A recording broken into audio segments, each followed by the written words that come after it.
Thank you very much, Peter and Frank, for that. Yep, sounds good. So we'll switch to the slides. And Frank actually asked me to give a little blurb as to why I got interested in memory disorders. I've been a family doctor for almost 25 years in Kitchener. Had a full-time practice for many years, and I still do family practice, although reduced in scope because of all this other stuff that I'm doing lately. I started practice in the late 1980s, and I took over the practice of primarily university professors in Waterloo. This is an academic site, and what I was very much impacted by was how difficult dementia was for these professors who would come to see me, and they would describe early signs of memory problems. And at the time, we only had the mini mental state exam, which is, as you know, quite insensitive for early memory loss, especially for those who are highly educated and highly intelligent. And it was very hard to make a diagnosis early and hard to know what to do. There were no symptomatic treatments back then. There were no supports in place. It was very difficult to effect care, and I was quite impacted by how terrible this condition is, particularly when you're dealing with a person who values nothing more than their intellect, a professor, and the social isolation, the loss of social identity, as well as the physical implications of a chronic disabling condition. That's what motivated me to look a lot more into how we effect care as primary care clinicians, and just how could we do this better. And even though I was as interested and passionate about dementia care as I was, it was very difficult as a family physician. And so when we became a family health team in 2006, the Centre for Family Medicine was one of the first family health teams in Ontario. I took it upon myself to try to change the system of care, to see if we could do better with an interprofessional approach to help family physicians and primary care practitioners do a better job of this. And that's what today's presentation is about. So just go back to the slides here. And these are my disclosures. So the objectives of this session are, first, to describe the rationale for primary care memory clinics, which is really a new entity. It's quite different than what's been done in the published literature. Why is that necessary? And to review some evaluative studies that have been done to show some outcomes that we've been measuring, as well as a relationship with the Alzheimer's Society that we've established. And then finally, to discuss some potential developments of primary care memory clinics in this LHIN, the Champlain LHIN. So the challenges of primary care, and any primary care clinician will identify with this, it's a hard job. It's broad scope of practice. It's been estimated that we see over 400, almost 500 different clinical entities every year. Very hard to keep on top of all of them. And there's time pressures. We all know that. The system of primary care is the 10-minute office visit. They've done studies that suggest that for the typical family practice, with the typical mix of patients, if you just took the top 10 chronic conditions that we see, it would take over 10 hours a day just to manage those conditions according to current guidelines, excluding all the acute stuff that we see. It's almost impossible. It is impossible to do really well. And as well, in primary care, the conditions are vague and nebulous in many cases, and in particular for dementia. So the complex geriatric syndromes, they don't appear like a light bulb. All of the symptoms appear at once. It's slowly evolving over time with vague, nebulous symptoms that in retrospect all make sense, but at the time, in the moment, very difficult to put together. And dementia in particular would be a tough one, because unlike hypertension or diabetes or hyperlipidemia, which are prevalent in primary care, and you've got discrete diagnostic tests. For dementia, there is no clear diagnostic test. As you know, it's primarily by corroborated history, as well as cognitive tests, usually more than one, And it's the cognitive tests that support or refute your diagnosis, but they themselves do not make a diagnosis. So it's a hard condition to make and almost impossible to do in 5 minutes, especially early on in the condition. In 10 minutes. So in primary care, the net result is that the detection of dementia is poor. So this is a systematic review that looks at the sensitivity of primary care clinicians' ability to diagnose dementia. As you see, it's really not good, and especially in mild dementia. Our ability to detect that early on is not ideal. And there are lots of documented barriers in primary care. So this is multiple studies that would corroborate this, and for sure any primary care clinician is familiar with this. Because we don't have that many patients with dementia, they estimate the prevalence about somewhere between 7 and 12% of persons over 65. But in a regular practice, you might only have maybe 40 or so, a couple of dozen patients with dementia. Mind you, you'll have more that have pre-dementia, that mild cognitive impairment. But still, it's a relatively small number when you're looking at other conditions that are much more prevalent in primary care. So the knowledge barriers are huge. It's very hard to get comfortable and good at this. And dementia is a diagnosis that you don't want to make unless you're absolutely sure, because it's unlike some conditions which are not life-changing events. If you diagnose dementia, that's life-changing, and it's life-changing for the family member. So we hesitate to diagnose that unless we're sure. Difficulty obtaining referrals as well. In many parts of Ontario, the wait times for a specialist are between 6 and 12 months. The caregiver needs always. This is a condition that needs to be managed as a dyad. A family member at home that's primary caregiver needs care, and history is always corroborated history. The psychosocial and ethical aspects are really huge. And in this study, they mentioned failure to adopt sick role. I don't think anybody would say that now. It's not very patient-centered. It's not like you say, you must take the sick role. We don't do that. But what this speaks to is that we as primary care clinicians are bred as advocates for patients throughout the life of that patient and their family. And when you're dealing with dementia, that puts us at odds with the patient. We're no longer in the advocacy role when we're dealing with things like driving issues. I mean, who wants to have their driving privileges removed or be told they can't live where they want to live? It puts us at odds with the patient, and it's very hard for family doctors to do that when we have been caring for these patients for so many years and have to continue to care for them. So the net result is often this, and this is a qualitative study done in the United States.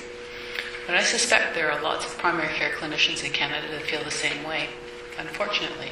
And it's a system problem. It's because of the way that primary care is structured is reactive, 10-minute office visit. It's not designed for complex chronic conditions. So therein lies a problem, because currently the way we manage dementia is suboptimal. And this is based on the best literature that I can find. So a patient may present with memory problems to their family physician, but for all those reasons, barriers that I've mentioned, the diagnosis is missed or ignored, or if it's picked up, sent to a specialist. So the best data I can find suggests that about 82% of persons that are diagnosed as having memory problems in primary care practice get sent to a specialist. This is Jan2013, 2006. And therein lies another issue, because there aren't enough specialists. So in Canada, just over 230 geriatricians, not enough replacements. They can't support the growing base of seniors that will have memory issues. If you think about it, I believe they said in 1991, 11% of the Canadian population was 65 plus. In 2040, that's supposed to be 23% of the Canadian population being over 65. Prevalence of dementia being about 8 to 12%. Prevalence of mild cognitive impairment, which is that pre-dementia state, being about 17%. So you've got about a quarter of seniors who will have some form of cognitive impairment And we don't have a specialist base that can manage that number of persons. So right now, the best studies would suggest that about 2/3 to 3/4 of persons in the community right now with dementia are actually undiagnosed. They're in the community, and we're not aware of that.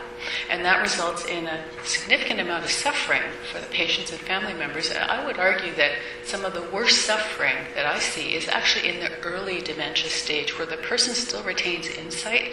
They know something's not quite right, but we can't, if we're not able to help them through it, then they suffer through this alone until as the condition worsens. But importantly, more for the health systems, so from a health systems point of view, is this chain of events. Because these are the persons who, for no fault of their own, are high users of the health system resources. These are people that we see in our practices. How are you doing? Oh, fine. You taking all your medicines? Yep. No problems? No. Check their blood pressure. Blood pressure's high. We give them another antihypertensive. Then they take it. Then they get weak, dizzy, and fall, and they break a hip because they hadn't been taking their medicines, and we didn't know that, and they didn't remember. Or these are people that neglect their self-care for their other comorbid conditions. So these are people that are older. They may have heart failure. They may have COPD. If you think about the amount of self-care that's required for managing heart failure with the low salt, the daily weights, the medication regimens, if they are not able to follow through with that, and we're not aware of that, or they don't recognize that their shortness of breath or their swelling of their ankles means that their heart failure is getting worse, they don't present to us until late.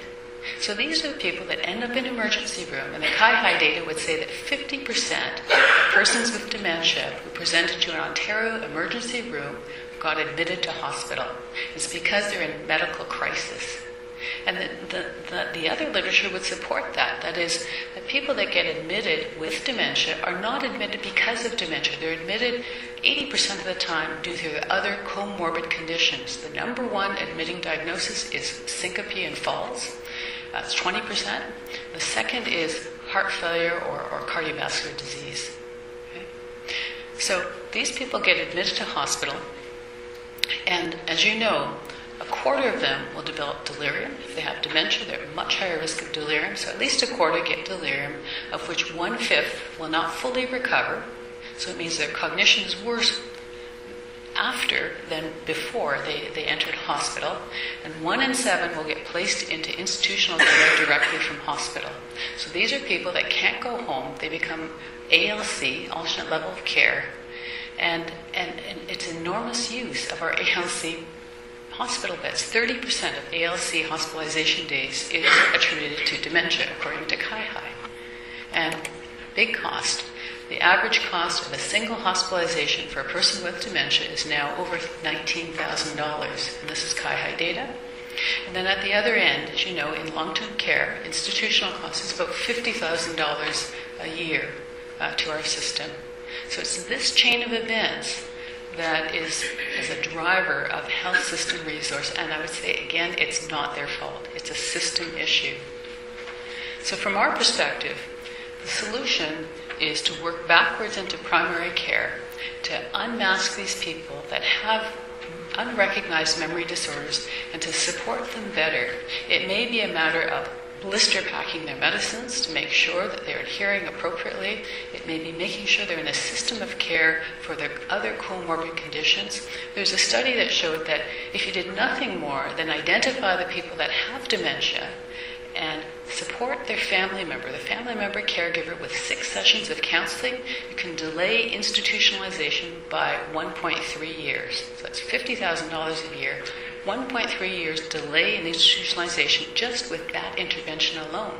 So if you imagine what we could do if we get people into a system of care, make sure that they're not on medicines that interfere with cognition and make cognition worse, and we see this a lot, make sure that they're not on medicines that make them at risk for postural hypotension and falls. I think we can do quite a bit by working backwards into primary care. And indeed, there's recent study that suggests that many of the hospitalizations could have been averted with better primary care. better outpatient care. This is the CAIHI data looking at the cost.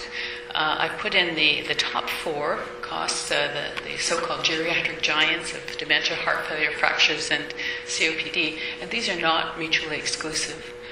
Each influences the other and is influenced by the other. I mentioned that for dementia, a lot of the hospitalization is due to their comorbid conditions. If you look at heart failure, studies vary, but they would say somewhere around 40% of persons with heart failure have some form of cognitive impairment. Big study on fractured femurs recently in Australia, showing that between 24 to 29% of persons who are admitted to hospital with femoral fracture due to falls, they have underlying dementia. COPD, a recent study showing that about 30% of them have MCI, mild cognitive impairment. So each influences the other, but they're huge users of health system resources, dementia being at the top per hospitalization because of ALC, but the other 4 being high cost because of frequent admissions to hospital. So if they have memory problems, their admissions are more frequent because they can't manage their self-care. And I just put in at the bottom for hypertension, diabetes, and asthma, the relatively low cost in terms of hospitalization. Yet, if you think about how much we've put into primary care for management of hypertension and diabetes, well, they're very important, but truly the drivers of health system resources are the top 4. So what we're trying to do is to build a system of care that looks beyond prevention of these conditions, which again are important. But when our primary prevention doesn't work and these persons develop these conditions, to build in a system in primary care to prevent this, right? And I'm sorry, sorry. So, point being, we think of dementia as being the keystone condition of the 4 chronic conditions, because all chronic conditions require some degree of self-care, and we can't determine the ability of a person to self-care, their ability to carry through with effective self-care unless you know if they're cognitively intact or not. So we think of dementia as being the keystone. So in 2006, when we became a family health team, I worked with 17 other family doctors, 21,000 patient base. We decided to go ahead and try to develop a model of care, and this was developed with efficiency in mind because I was practicing full-time at the time, and I needed to develop a model where I could help my colleagues with the hard parts of care, but I needed to continue with my own practice of patients. So this was designed as an intermediary with interprofessional support. What makes sense in a time-efficient way that we could do in primary care that doesn't replace the family physician and doesn't replace the specialist, but just takes the hard parts out so that the family doctor can now enact better care for these persons. That was the goal in mind. We were the beneficiaries of a Ministry of Health grant to systematically look at the different disciplines, what's been done, what is evidence-based, and what could we realistically do. And we had input from a couple of geriatricians to look at what is safe scope of practice, what can we really manage in primary care, and what should be specialist managed, because there are some cases that really should be in the realm of specialty care. And these disciplines came out as being most important: social work, pharmacy, nursing and medicine, and occupational therapy as well. In 2008, we also received a visit from the Ontario College of Family Physicians. They came down to see our work, and they asked us to develop a training program to see if we could replicate our clinic in other family health teams. And of course we said yes. What came of that was a 5-day comprehensive interprofessional training program that's accredited through the college. It's 5 days, 2 days of case-based workshop for the teams, 1 day of observership where they come to our site to watch us work through as a team some fresh cases. And that's really important because some of this is about team culture and team dynamics, and they get to watch a team that has healthy team dynamics, and I think the culture is shared. And then the last part is 2 days of mentorship. So this is on-site training. We come out as a team to their site to get them going on their first 2 days of clinics. So they book patients. I work with the physician one-on-one. The nurses work with the nurses, social worker with social workers, pharmacists with pharmacists. So it's discipline to discipline mentoring. And that unquestionably is the reason we've had the success that we have had. This is the customizing of the model to suit the needs of that team, their resources, and many teams have limited resources, and to suit the needs of their community. So every team we've trained looks a little bit different, but in our validative studies, and certainly our own impression, the mentoring part is absolutely critical. So these are the teams we've trained. So since 2008, we have trained 32 memory clinics, 31, I think 31 that are operational right now. We have a success rate of almost 100%. So trained 32 teams, 31 fully operational, and servicing right now about 500 family practices across Ontario. Those 500 practices have a total patient base of about 500,000. So we have servicing these clinics about 65 family doctors we've trained, plus 170 allied healthcare professionals. And each clinic is backed by a geriatrician. So there are 12 geriatricians and 1 geriatric psychiatrist supporting these clinics. As you can see, we've been all around. Small communities, as small as up in the Brockton area, that's Walkerton and Chesley, and then there's Drayton and Minto Maplin, so very tiny communities. We've been up far north as Cochrane, and to larger centres as well. So London and Toronto have primary care memory clinics. We've also been in non-family health teams. We've begun to train family health organizations, so there are 4 now operational. So the principles are of increasing capacity to manage dementia. So moving from a specialist managed condition into primary care practice, and to improve the quality of care that's provided. And it's about being proactive and holistic. So, as I mentioned, most of our care now is reactive. This is about getting supports and care in place proactively. Every clinic visit is oriented as, so how much cushion does this diet have? What supports do they need to keep them going a little bit longer and keep them out of the emergency room and out of hospital? And holistic in the sense of being the opposite of prescriptive. So prescriptive meaning everybody gets the same. Holistic means customized to the needs of the person and the diet. So it's just what they need, not more, but specifically designed for the care of their needs at that time. And it's about efficiency and sustainability. So in our family health team, although we have allied healthcare resources, it's limited. So everything is about time efficiency of how do we make this sustainable, given that every time we take time from one allied healthcare professionals, it's at the sacrifice of a different program, right? And it's about reducing referrals to only the most necessary. It's interesting how this is the first time this has been tried. In all the published literature, it's been about managing in primary care, but it's specialist dependent on the diagnosis. What we've been able to do is to reduce the reliance on specialists for diagnosis and management of those conditions that we can safely manage. So who gets referred to specialists? Well, we make it very specific, and this is on the basis of the geriatrician input. Persons that have frontal temporal dementia, persons that have Lewy body or Parkinson's disease dementia should be co-managed with the specialist. Anybody with or any young patient with memory disorders, or anybody with rapidly progressive symptoms or atypical presentations, those should be in the realm of specialty care. But the vast majority of what we see is Alzheimer's, mixed, or vascular dementia. Those are slowly progressive conditions that can be safely managed in primary care practice.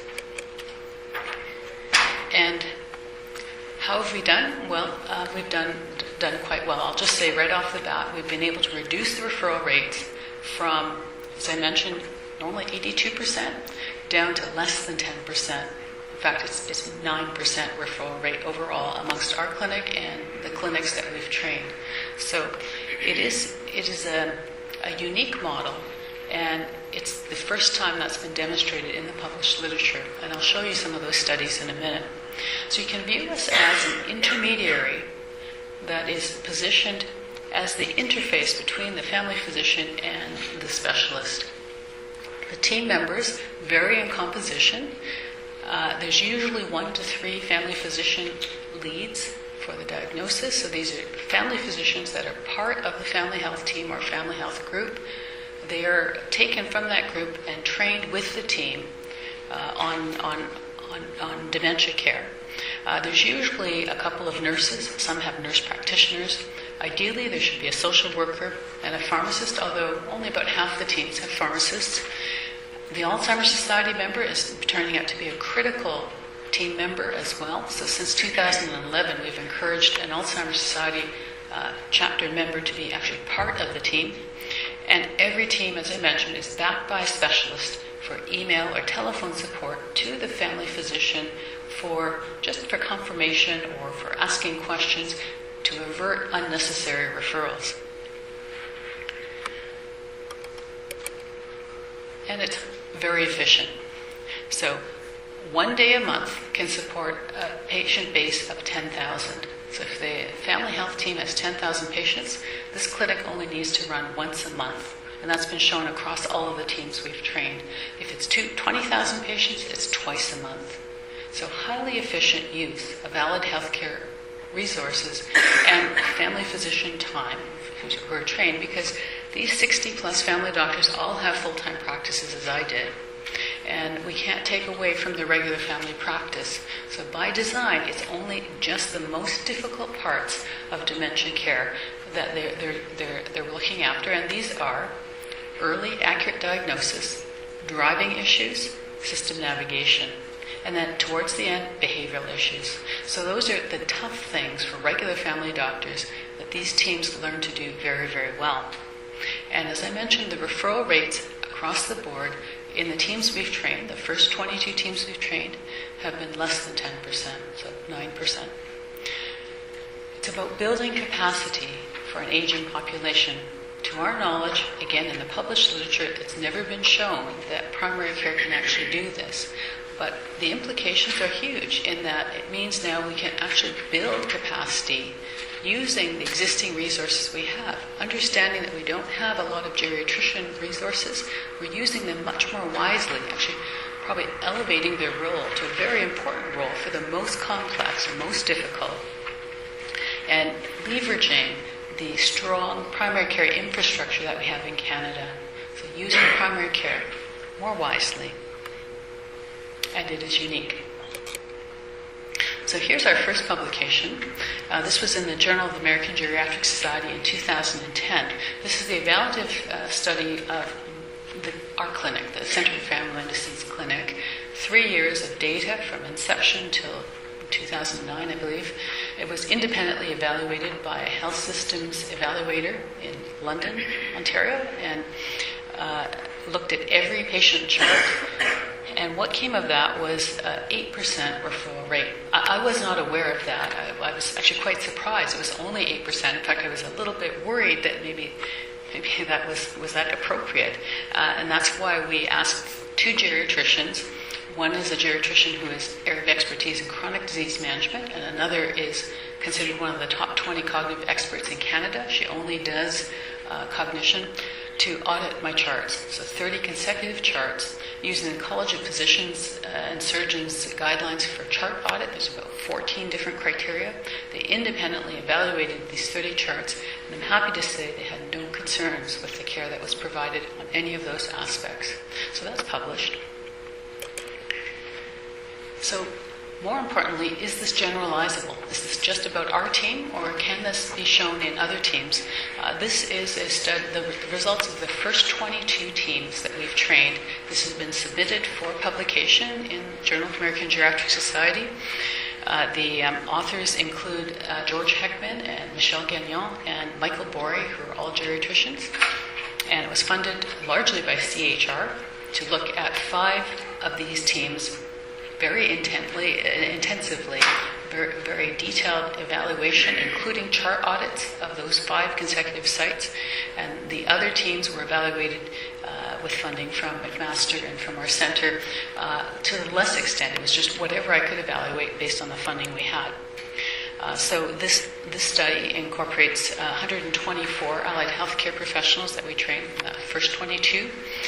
The patient base varies, small teams to large teams, a varied composition. Minimum is 1 nurse and one physician, but some are as fulsome as 8 team members, including dietitians, and all of them had standardized training. So they went through this 5-day training program and a structured approach to memory evaluation. So these are the outcomes that we were looking at.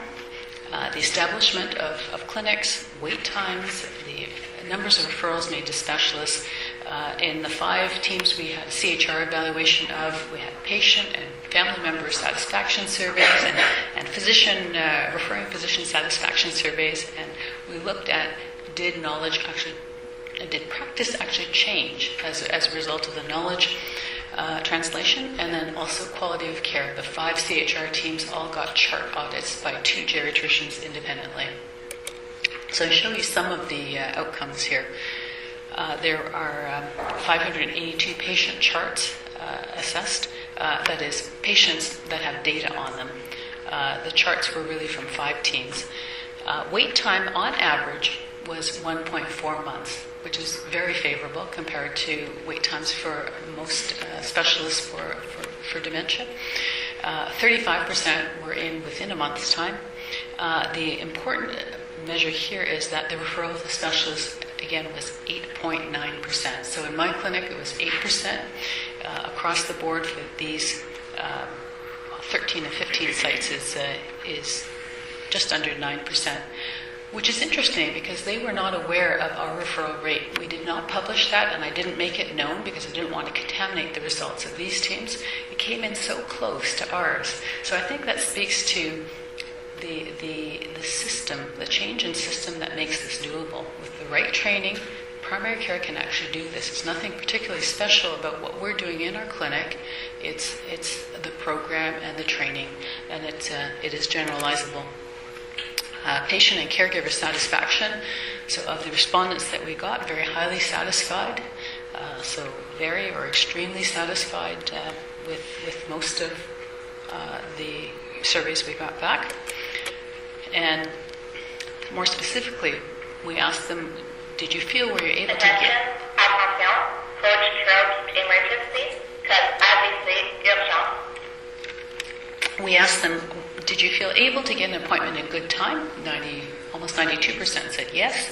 Were your concerns adequately addressed? The majority said yes. Would you recommend the clinic to another person suffering from a memory problem?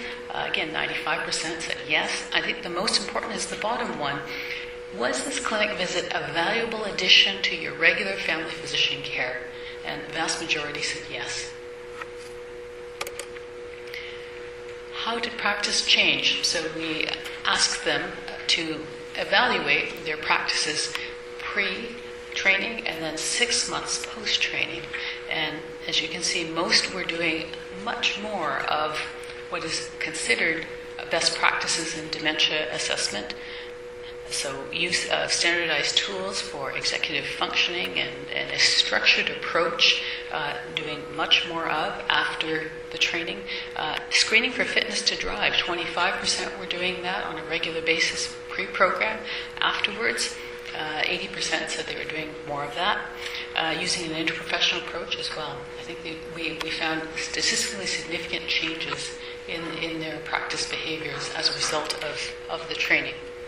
And chart audit. This is really important because an 8% or 9% referral rate doesn't mean much if quality of care is poor. So this is based on 2 geriatricians auditing charts from 5 consecutive sites, or CHR teams, and again, very high level of agreement with the diagnosis, the investigations, the management, and so on. So, to conclude, we felt that our results suggest that through training, primary care can actually manage this, reduce the reliance on specialists for most cases of dementia, and that this is a way of sustainably increasing capacity for care in seniors, a growing number of seniors. Just want to show you one other study. This is a study that's being funded by the Regional Geriatric Program in Hamilton, and this is to look at the Alzheimer's Society integration into the primary care memory clinics. So as I mentioned, since 2011, we've really tried to promote this. It seems to be a really good thing, a win-win, because the Alzheimer's Society now can provide the outreach, the eyes and ears on the ground for our teams, and conversely, we are able to help them get early access to persons with memory disorders. Again, considered a dementia best practice is early supports of a family member. As you know, with the Alzheimer's Society, one of their challenges has been to integrate into primary care and to get referrals early in a proactive way. We ask these teams to track the numbers of referrals from that family health team 6 months before they began in the memory clinic and 6 months after. And you can see a very significant increase in number of referrals with this integration. So Region A is actually 4 family health teams in the Niagara area. I'll show you the data in another way. These were the sites, so 6 family health teams. Overall, 670% increase in referrals based on this model. So it's become a wonderful way of partnering with a community resource, the Alzheimer's Society, to share in the care. So what we're looking at is building this, that is, the primary care memory clinic as an intermediary to help family doctors manage the majority of patients and maintain the care within primary care practice, and to triage and to limit the referrals to specialists to only the most complex, the ones that really need to see a geriatrician or a tertiary care memory clinic. They should be sent off to specialists. And this follows ideals of chronic disease management. If you look at systematic reviews on chronic disease management, one by Ian Scott, would say that the most ideal programs of chronic disease management limit the high intensity for under 10% of patients. That is, the vast majority of chronic disease should be managed at a low to mid-intensity level. So this is a stratifying of patients according to degree of risk of poor outcomes and tailoring the intervention accordingly, the right amount of care for the right patient. So this is the last slide. This is our next steps and why we're here. And Frank is involved in this. We have a grant application in with the ministry, and Frank is a co-investigator here. And what this will fund for, if we're successful, is the training of 45 new memory clinics. We have currently 32 32 family health teams and non-family health teams on our wait list for training. So we've trained 31. We have 32 on our wait list. And we're hoping to have funding to train 45 new clinics, of which we will allocate 3 to 5 each year for 3 years to this LIN. 3 to 5 will be allocated to the Northeast Lynn as well. And we've picked these areas because we have not been in this area and we haven't been in the Northeast Lynn. And there are Francophone communities here and there's Aboriginal communities up north that I think would be really important to be able to tailor the model to. So this funding would help us to adapt the model for different communities, to further adapt the model for non-family health teams because there are additional challenges that we've come across, and then to start the model for retirement homes as well, which we know will take a little bit more work because it's a more frail population. There's probably more than just memory that needs to be addressed. In each clinic, we do more than memory. We do a lot of falls, risk prevention, and we do a lot of management of medications. But I think we need to do a lot of that in retirement home settings. And most importantly, this will fund for an ISIS evaluation to look at the teams that we have trained in 2008, 2010, the established teams, to see if we really are achieving the outcomes that we think we're achieving. So to look at the impact on health resource use, on ER visits, on emergency room admissions, and to look at ALC and long-term care placement, and as well as an economic evaluation. So part of this includes an ISIS scientist who's agreed to do this for us, as well as an economic evaluator. So this is something we're hoping to hear about soon.